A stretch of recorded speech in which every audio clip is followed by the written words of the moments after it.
Hello everyone, it's Supra.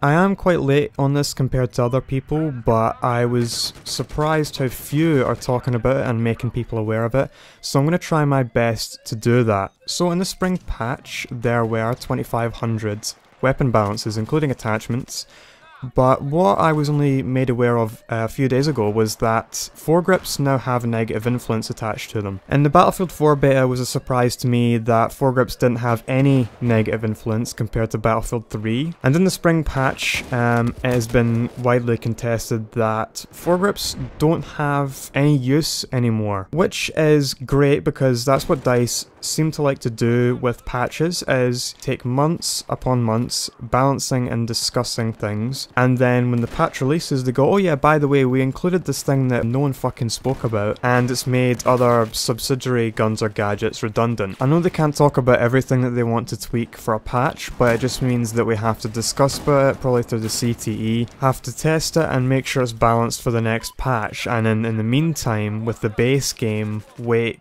3 months until the patch is ready. Anyway, let's get to the point. So now, all foregrips come with a base spread decrease 34% longer, so it'll take a third longer for your spread decrease to reset. If you're quite a strong tapfire player, then this will affect you more than others, and it will mean that your accuracy will plummet. You will have to wait a lot longer if you tapfire for your accuracy to reset again. For the burst rifles in this game, you're just gonna have to suck it up because the angled and folding foregrips are staple attachments for those guns, because every time you burst you have to deal with the first shot multiplier. Oh, and by the way, the first shot recoil effect of the angled and folding foregrips have been decreased from 33 to 20%. But still, guns like the M16A4, putting a heavy barrel and an angled foregrip on it have made it very useful and fun to play with. So it seems like DICE have done this to try and promote the use of underslung attachments like UGLs and the M26. If any of you know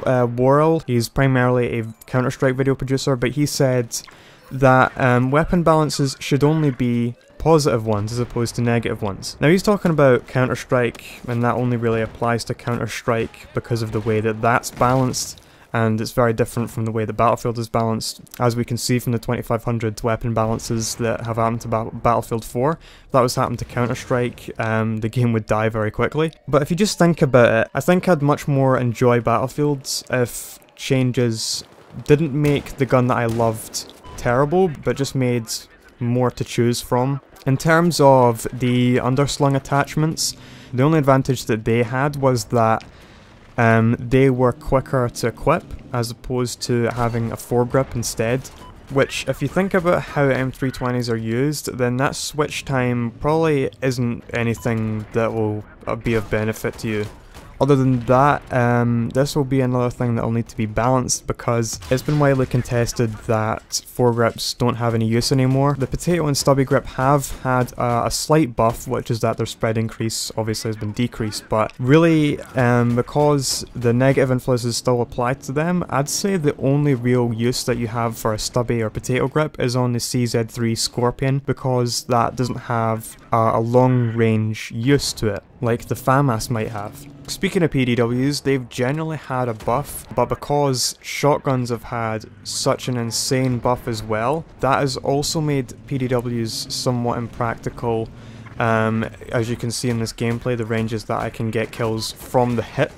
So I was only going to talk about foregrips in this video, but I will link the Synthic thread down below. Hopefully you don't find it, well, you will find it confusing. So that's all for this one. Please rate and comment, check out my other videos. Thanks for watching, and I'll talk to you later.